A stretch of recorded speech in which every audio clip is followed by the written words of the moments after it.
बनी रहा ही घनश्याम। महाभारत की लड़ाई 18 दिन की थी। महाभारत की लड़ाई शुरुआत होने वाली थी कौरव और पांडवों की। एक दिन बलराम कन्हैया से कुछ अपनी पर्सनल बात करने के लिए द्वारका में गए। बलराम गए, कन्हैया जी अपने सिंहासन पे बैठे हैं। बलराम गए, कहे कि कन्हैया आज मैं अपने मन की बात तुमसे कहने वाला हूँ। कन्हैया तो अंतर्यामी, लीला रचावे वाला, जे बचपन से छल कर दुनिया चलावे वाला कन्हैया भगवान तो जानत हो अपने बड़े भैया बलराम के बाद कि एन हमसी का कही है, फिर भी सुने भी दे तैयार हो। कन्हैया जी कहन बलराम से, बड़े भैया तू हमसे का कहा चाहत हुआ, हमसे स्वयं कहा। बलराम कन्हैया से कह कि देखा ये जो कौरव और पांडव की लड़ाई है इसको रोक दिया जाए। कन्हैया जी बतिया सुनते मन भड़क के, अरे भैया ये तू का कहा हुआ, ये महाभारत की लड़ाई नहीं रुक सकती, नहीं रुक सकती। बलराम जी बोले हम तार बड़ भैया, तू हमार छोट भाई, तो आज कर्तव्य बनता है कि बलराम भैया की बात मानना। अब कन्हैया कहे कि बतिया ठीक ही कहा हुआ, लेकिन कौरव और पांडव की ये जो कागज के पन्ने में जो विधाता ने लिख दिया है, जो भी इनका विधान लिख उठा है उसे कोई टाल नहीं सकता। लेकिन कहानी पिघल गई। बलराम जी कहे कि महाभारत की लड़ाई रोक दिया जाए। कन्हैया सोचा थे कि अगर ये कौरव और पांडव की लड़ाई रुक जाएगी तो ये खेल में आनंद नहीं आएगा। तब ने कहा ना कन्हैया जी बलराम से कहने लगे, क्या कहें,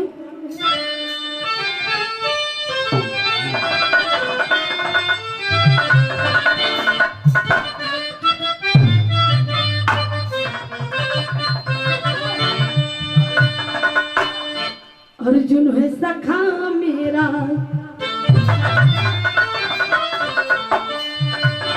अर्जुन है सखा मेरा, बनते रहेंगे।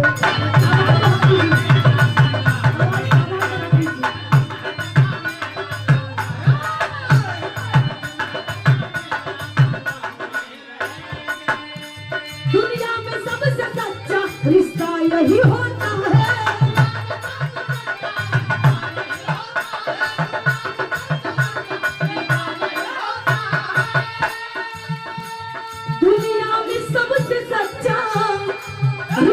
यही होता है।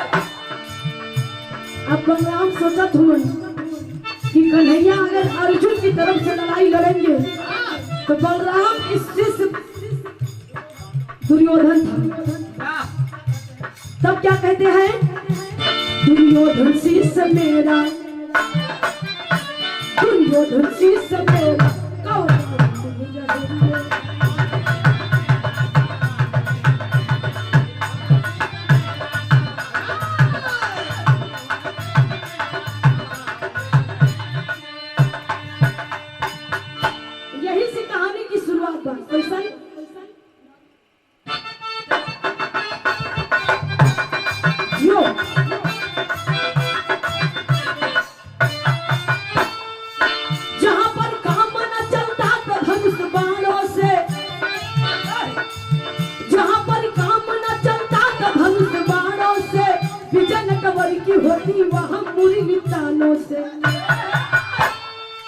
क्रोध जब शांत हुआ सोचे तब बलराम सुनो, क्रोध जब शांत हुआ सोचे तब बलराम सुनो, महाभारत का होगा भयंकर यब संग्राम सुनो। बलराम कन्हैया से बड़ा विनती कर कि ये महाभारत की लड़ाई रोक दी जाए। आखिर भाई भाई में मर जी ही कट जी है, कोनो मतलब ना निकले, कोई मतलब नहीं निकलेगा। लेकिन जब साफ साफ इनकार कर देते हैं कन्हैया भगवान, तब बलराम एक बात करूं, कैसे गीत लगे,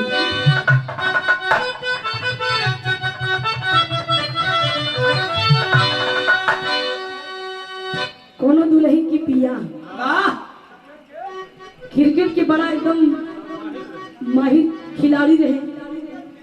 हाँ, एक दिन सुबह के पहाड़ में दुल्हन की पिया क्रिकेट खेले चला गया। दुल्हन बड़ा बढ़िया पकवान बनाई थी, घर में इंतजार करते कि अब हमार दुल्हा अब हमार सैया आए। जब बढ़िया से चौका छक्का मार के आए तब दुल्हन टहरी पे ये जमा की जंघा एकदम खड़ी हुई, जैसे टहरी डाल के चल गया। खबरदार राजा जी, अगर डेहरी डाल का तो हमसे बुरा क्यों ना होगी। तब दुल्हनिया कहे का कहे,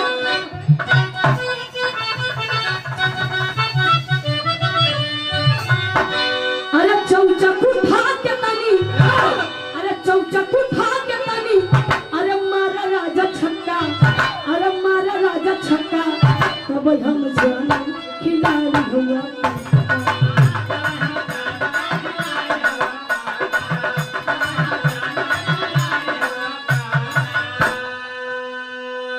लेकिन बलराम कन्हैया से कहे का कहे,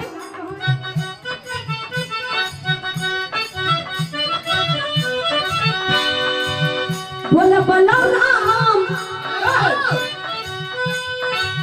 बोले बलराम, अरे सुना कान्हा भैया, अरे सुना कान्हा भैया, कहूँ ना उपाय कर हम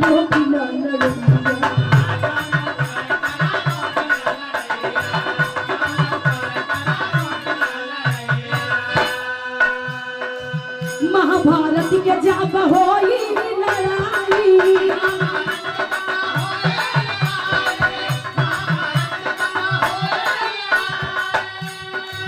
भाई भाई में मार काट होई जाई।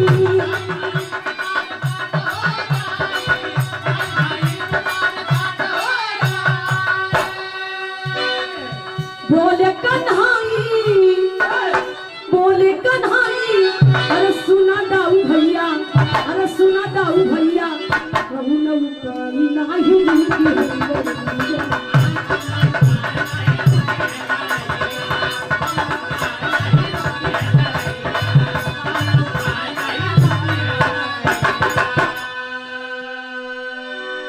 कन्हैया भगवान गौर करिएगा कहानी पर। कन्हैया भगवान साफ साफ इनकार कर दिए कि ये लड़ाई अब कौरव और पांडव में नहीं रुकेगी भैया, चाहे जितना जोर लगा लीजिए। बलराम जी कोलन की कन्हैया बतिया के मानला, भाई भाई में मर जी कर जी कोनो मतलब नहीं बा। कन्हैया जी को कि हमसी ना हो सकी। तब बलराम बड़ा क्रोध में आके कहते हैं कान्हा जी, क्या कहते हैं,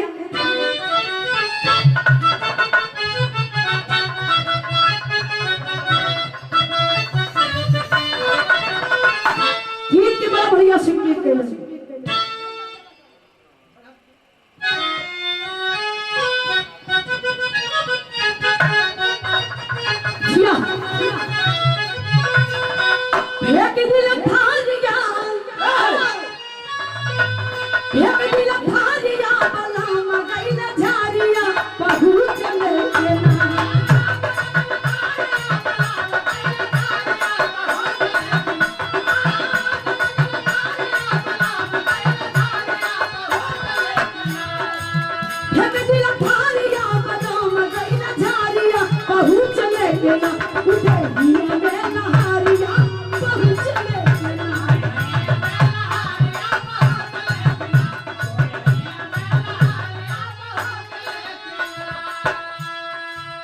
कन्हैया भगवान से बलराम बड़ा ताव कहलन, का कहलन, नहीं रहे पास नहीं, नहीं रहे पास नहीं, बाज है बसूरिया कन्हैया सुना।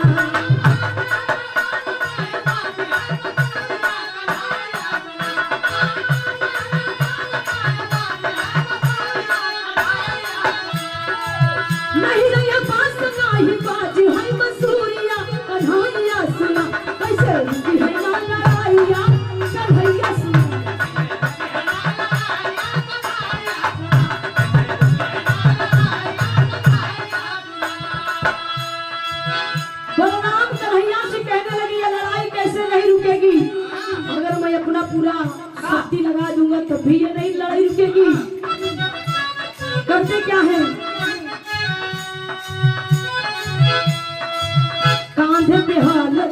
ली हले उठाई पल में हस्तिनापुर देवन पलटाई।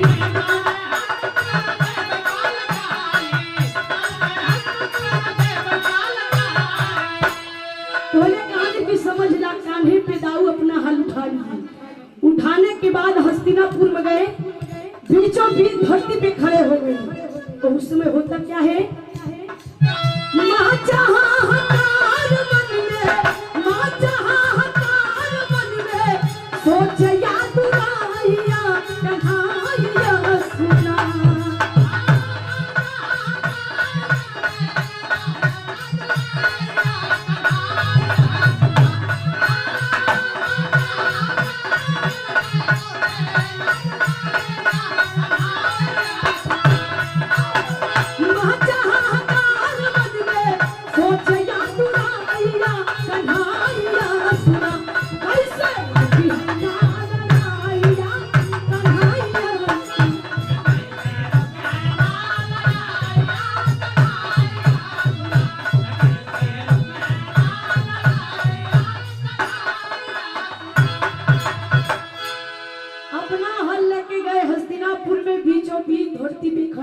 क्रोध से एकदम लाल, आंख लाल है, पूरा ब्रह्मांड अवाक है, सब देवी देवता अवाक है कि अगर बलराम ही अपना हल चला देंगे पूरा हस्तिनापुर पलट जाई, न रही बांस न बाजी बांसुरी।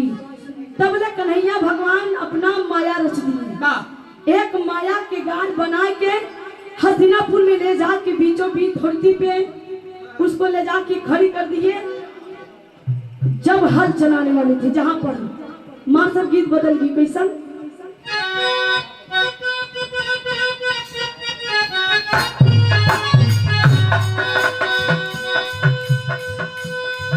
कोनो दुल्ही कहल कापा गलैलू ना मोरी यही यहाँ कापा गलैलू ना।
हस्तिनापुर में ले जाके खड़ी कर दिया।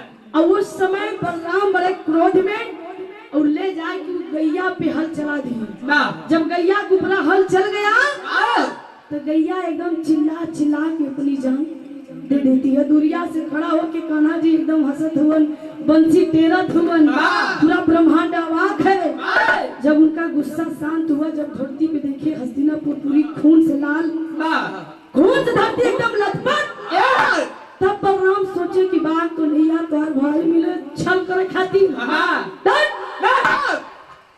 तब जब क्रोध शांत हुआ तब कन्हैया दुनिया से सारा कुलन की है भैया, आखिर गौ हत्या लग गई ना।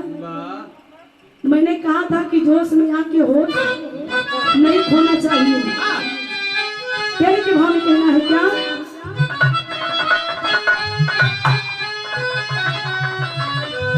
गऊ के हथियारिया लगी, अरे दाऊ के राम, दाऊ के हथियारिया लगी, दायका की है कमनार धा से हलधार।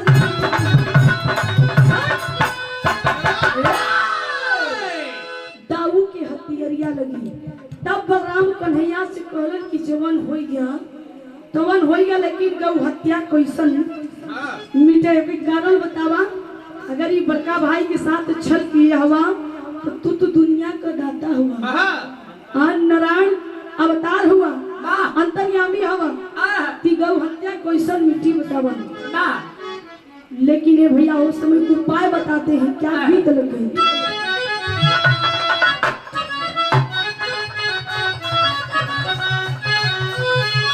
बड़ी पुरानी गीत है। तोबा कैसे है नादान, तोबा कैसे है नादान, घुंघरू पायल के, तोबा कैसे है नादान,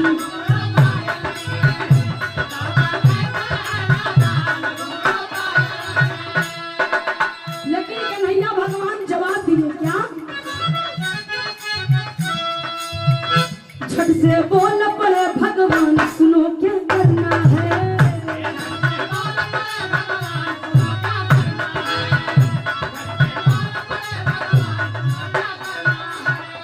झट से बोल पड़े भगवान सुनो क्या करना, सुनो क्या करना है, सूखा बांस दिए भगवान सुनो क्या करना है। कन्हैया भगवान 18 पोढ़ की सूखा बांस दे, झुलान बांस।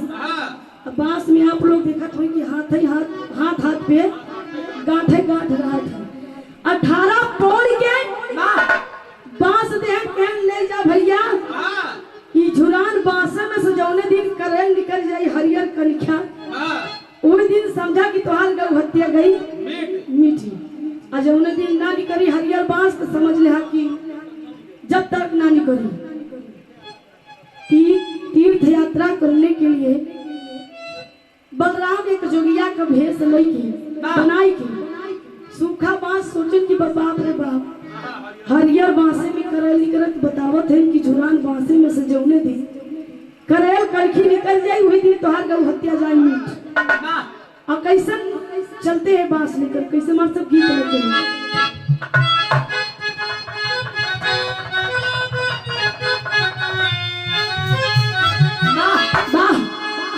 छाप तिलक सब छीन रे मौसम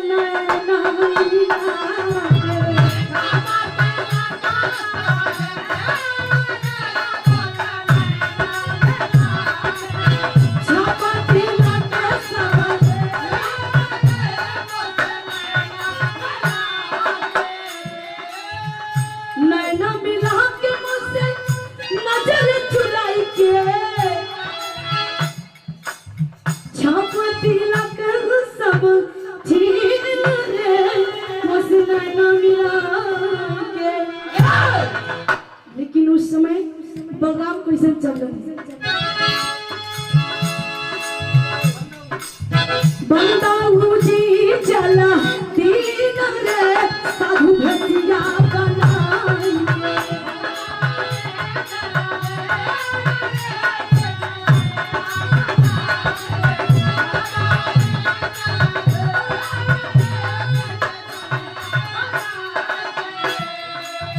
झोलिया झुला के साधु भसिया बनाई,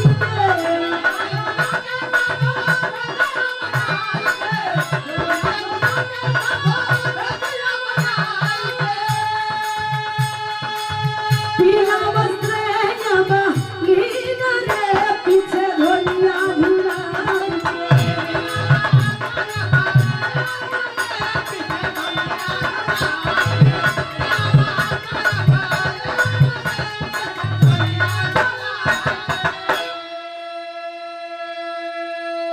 आखिरकार में बलराम झुलान बांस 18 पोढ़ के लई की तीर्थ यात्रा के लिए चले।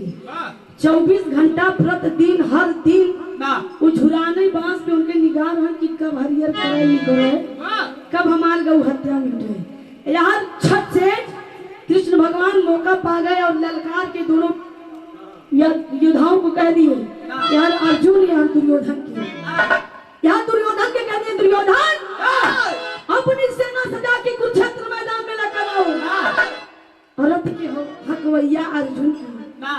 कृष्ण भगवान को अर्जुन की तू अपन पूरा सेना सजा के कुरुक्षेत्र मैदान में लेके आवा। ए भैया धीरे धीरे लड़ाई होते गई। लास्ट लड़ाई में 18वें दिन लड़ाई पर पूरी सेना जितनी कौरवों की तरफ थी सब मर गए थे। एक शख्स बचे थे जिनका नाम था दुर्योधन।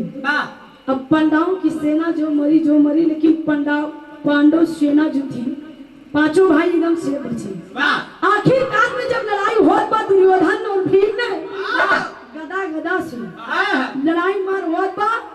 18वें दिन अंतिम लड़ाई में जवन झुरान बांस बलराम लेके गए है तीरथ पे सुल्तानपुर पहुंचे थे। और इस झुराने बांसन से ये छोटा सी कनखी निकल गई। जब निकले तो बलराम निकल के ना कम से कम हाथ हमारी धर बाबा। अब वो तुरंत ही झुरान बांस उठाए अल्लाह की चल पड़े पूरा सबूत की तौर पर। जब लेके आए तो देखे अंतिम लड़ाई न भीम और दुर्योधन से होत बा। एकदम गदा तना टन बोलत बा तना टन उन पे भारी है तो उन पे भारी। जब पहुंचे बलराम कहने कन्हैया रोक द लड़ाई। नहीं देखा था ना हम आएंगे ठीक ना होई। जोन पहले छल किया तो किया अब तो हर छल न चली। तब कन्हैया कहना तो बड़का भैया आइए ना लागत बा की लड़ाई रोकम बड़ा झाम ताम हो जाए। तब कन्हैया इशारा कइला के का भीम की इशारा कहन वही गदा खींच के ही दुर्योधन की जंघा पे मारा। दुर्योधन की जंघा पे मारा। दुर्योधन अपने आप गिर पड़े। अब इशारे में भीम समझ गए गदा खींच के मारे जंघा पे।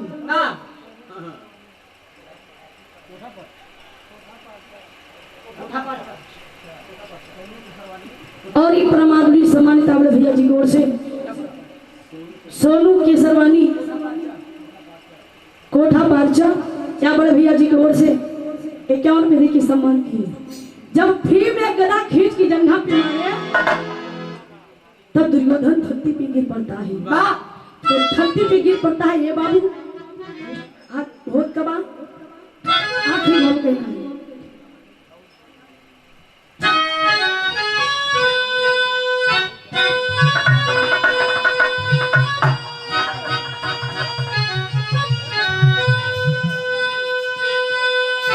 नारी दादा बड़ा बढ़िया गाँव ये गीत गा का गाँव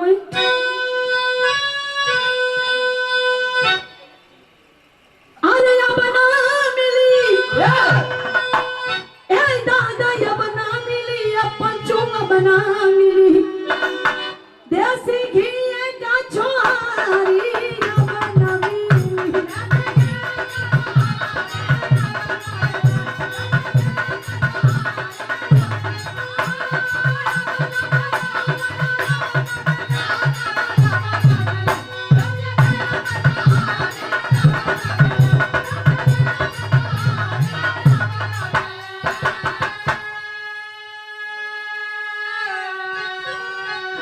देसी घी का छोहारी अब ना मिली। और गाँव नेनुआ का तरकारी अब ना मिली। मोट कुहीरा गड़ारी अब ना मिली। से हाँ खेत सींचे वाली नारी अब ना मिली। नारी तोड़ के मेड़ बना ली है। मारा थे 200-250 मीटर पंप फैला पूरा खेत हुआ लेते 1 घंटा आधा घंटा में। उस नारी रही कहूँ हुआ बहादबा फरुआ कुदार लेके पहुंच जाए। सारी रात दादा बाबा लोग परेशान हो। दूसरे खेते में पानी चला जाए जब सींचे ला रहा है तो वाह भाई जब पैसा देख बा सिंचाई तो भैया चिल्लात बा। एक चीज ना मिली।